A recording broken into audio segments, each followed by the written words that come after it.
Hello hi ನಮಸ್ತೆ ಕರ್ನಾಟಕ. ಇದು Sumitra G Nayak from Kadur. ಇದು ಶುಕ್ರವಾರದ ಲಾಗ್. ವಿಡಿಯೋ ಸ್ಕಿಪ್ ಮಾಡ್ದಿರಾ ಕೊನೆ ತನಕ ನೋಡಿ.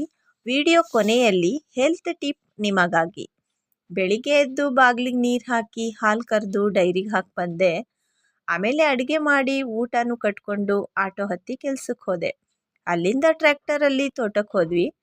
ಇವತ್ತು ಹೋಗಿದ್ದು ಬೀರೂರ್ ಹತ್ರ. ಹೋಗ್ತಾ ದಾರಿಲಿ ಶಿವನ ದೇವಸ್ಥಾನ ಸಿಕ್ತು. ನಮ್ಮ ಶಿವನಿಗೊಂದು ನಮಸ್ಕಾರ ಹಾಕಿ ಮುಂದಕ್ಕೆ ಹೋದ್ವಿ. ಇನ್ನೇನು ನಮ್ಮ ಕೆಲಸ ಅಡಿಕೆಕಾಯಿ ಆರಿಸೋದು. ಮಧ್ಯಾಹ್ನ ಊಟ ಮಾಡಿಕೊಂಡು ಸಂಜೆ ತನಕ ಕೆಲಸ ಮುಗಿಸಿ ಮನೆಗೆ ಬಂದೆ. ಬೀರೂರು ಸರ್ಕಲಲ್ಲಿ ಕನ್ನಡ ರಾಜ್ಯೋತ್ಸವ ಮಾಡಿದ ವೈಬ್ ಇನ್ನು ಹಾಗೆ ಇತ್ತು. ಒಂದು ವಿಡಿಯೋ ಮಾಡ್ಕೊತ ಬಂದೆ.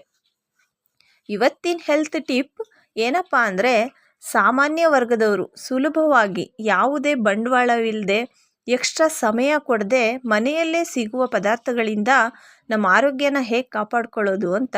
ಇದು ಬೆಳ್ಳುಳ್ಳಿ ಪ್ರತಿದಿನ ನಮ್ಮ ಅಡುಗೆಯಲ್ಲಿ ಉಪಯೋಗಿಸ್ತಾನೆ ಇರ್ತೀವಿ. ಇದನ್ನು ಸುಲಿದು ದಿನಕ್ಕೊಂದು ಕೇವಲ ಒಂದೇ ಒಂದು ಹೆಸಳನ್ನು ಅಗಿದು ನುಂಗ್ರಿ. ನಮಗೆ ಶೀತ ಕೆಮ್ಮು ಕಫಕ್ಕೆ ಮದ್ದು, ಮತ್ತು ಇದು ಕ್ಯಾನ್ಸರ್ ಸೆಲ್ಸ್ ವಿರುದ್ಧ ಕೂಡ ಹೋರಾಡುತ್ತೆ. ಮೂರ್ತಿ ಚಿಕ್ಕದಾದರೂ ಕೀರ್ತಿ ದೊಡ್ಡದು ಅನ್ನೋ ಥರ ಇದು ಕೆಲಸ ಮಾಡುತ್ತೆ. ಹೀಗೆ ಪ್ರತಿದಿನ ಒಂದೊಂದು ಉಪಯುಕ್ತ ಮಾಹಿತಿಗೆ ಸಬ್ಸ್ಕ್ರೈಬ್ ಮಾಡಿ, ಸಪೋರ್ಟ್ ಮಾಡಿ. Thank you, bye.